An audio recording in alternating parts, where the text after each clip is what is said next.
The all-metal dual gear extruder for their Creality printers, big fail. I'm going to show you why coming up.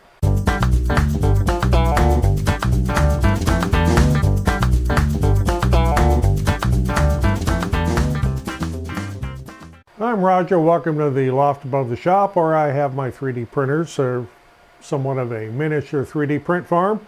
And a while back I upgraded 2 of the printers to dual gear extruders, thinking that was going to be the cat's meow and the big thing, and changed the E-steps and did all the things, and they weren't great for about 2 spools worth of filament, and then I had one started to under extrude, and I thought, well, maybe I had a plugged head or a plugged hot end.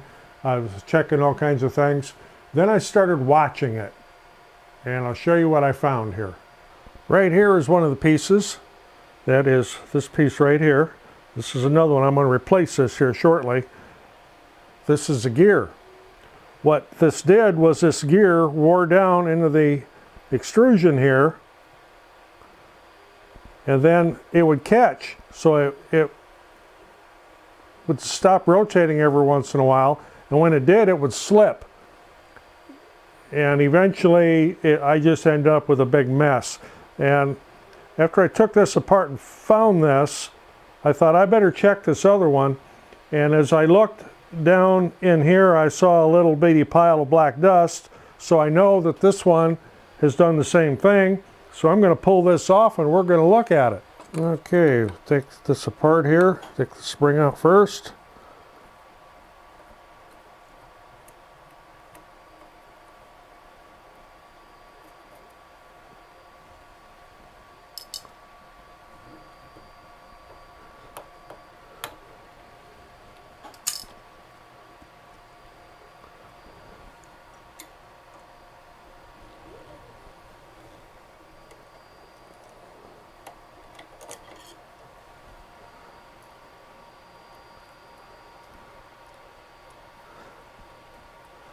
Well, I can already see that this is worn down, and it's going to do the same thing here very shortly. It's going to seize up on me. Pull the screw out.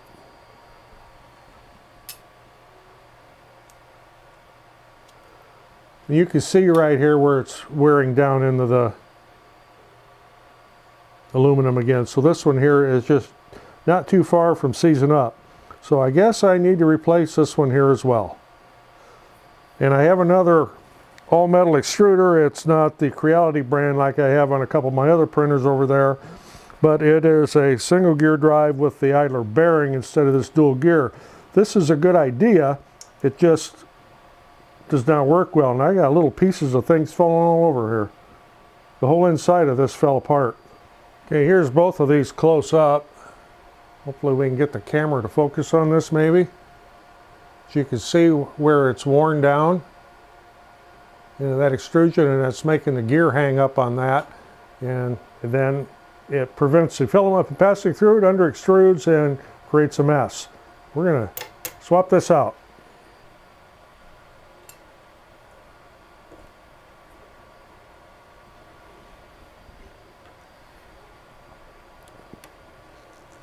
If you've never done this before, it's actually pretty simple. So you have to remember when you take that 4th screw out over here, that also holds the stepper motor up.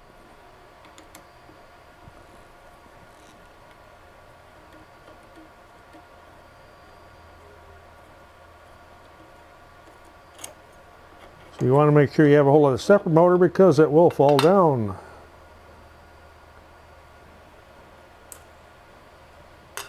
I need to remove this gear. Apparently the end of that is either not the right size or it's stripped or something.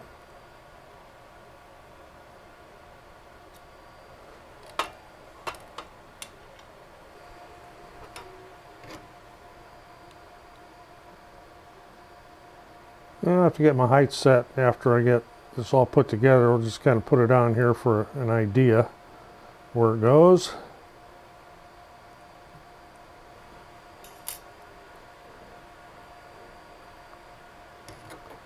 This back up in there.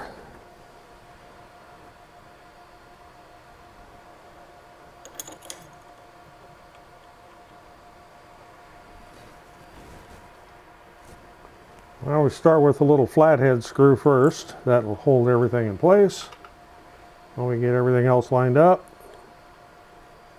And don't tighten it all the way because you're going to be able to need to make some adjustments.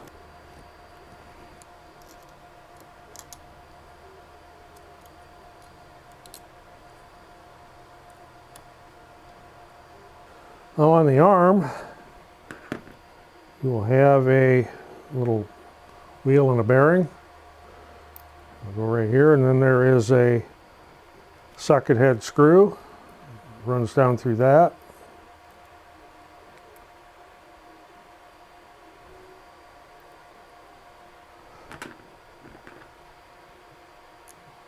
Yeah, that's not the right size.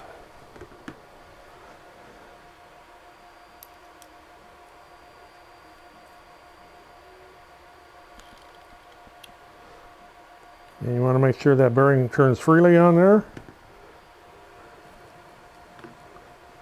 And there's a spacer that drops down inside this. And you will have a longer socket head cap screw that goes down into there. And that sits back here. This is where we got to make some adjustments after we get this put in.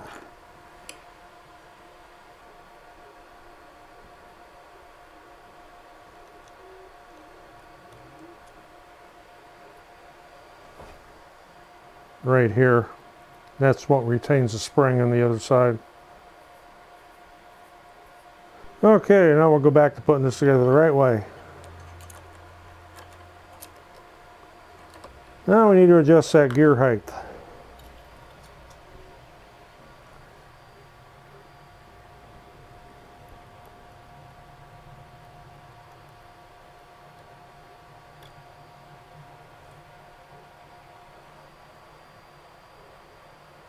You want that down so that your little pulley meets midpoint on the gear.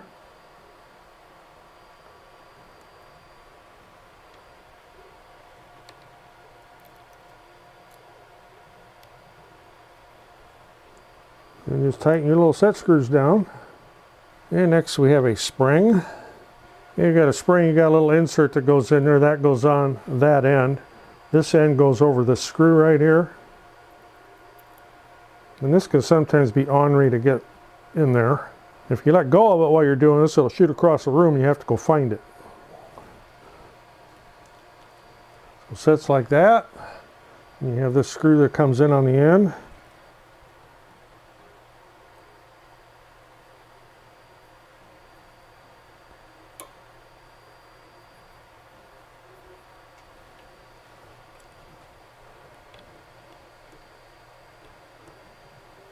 That's so you can adjust your spring tension. And the fitting for the Bowden tube.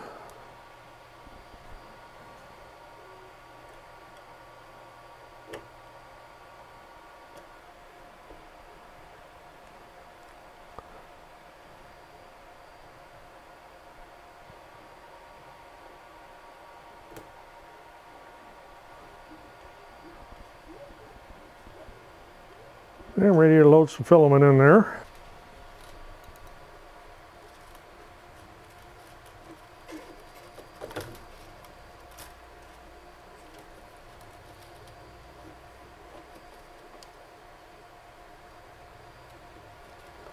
And of course I'm going to have to preheat my hot end before I can push that in the rest of the way.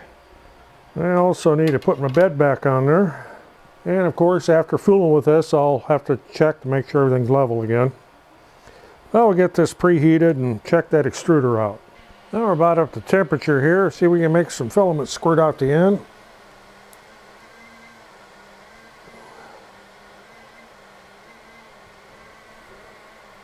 And there it goes. Okay, I need to do some bed leveling and then we'll check this thing out for printing. Okay, do a little test print here.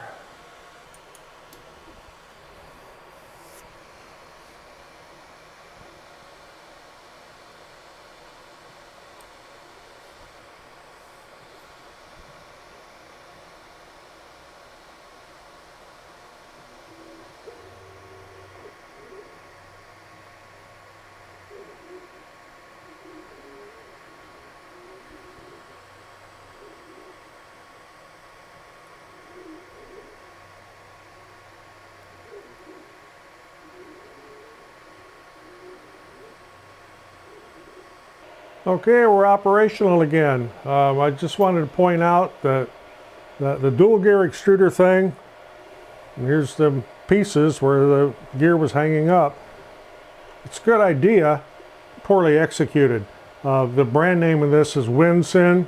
Just if you want to know which ones to avoid, this would be the one to avoid. I know there's some other ones out there. They all look like they're made exactly the same way. In essence, I won't do this again. And I did have to change my E-steps back to the stock Creality setting. I got it wrote down here somewhere. But if you do go to a dual gear extruder, you have to change your E-step setting for your steps on extrusion, or it extrudes incorrectly. I changed it back. We got the bed re-leveled. I'm printing a test part here, something I need as a spare for one of my lasers. So everything looks like it's doing good. The bed's clean. It's sticking. No problems there. So let this run and I'll have another part, and then I'll put this back with the rest of them back there and get back into production and throw this stuff away. So if you got anything out of this, appreciate getting a thumbs up, always helps the channel. Otherwise, I'm Roger in the loft, playing with extruders. Thanks for watching. We'll see you in the next one.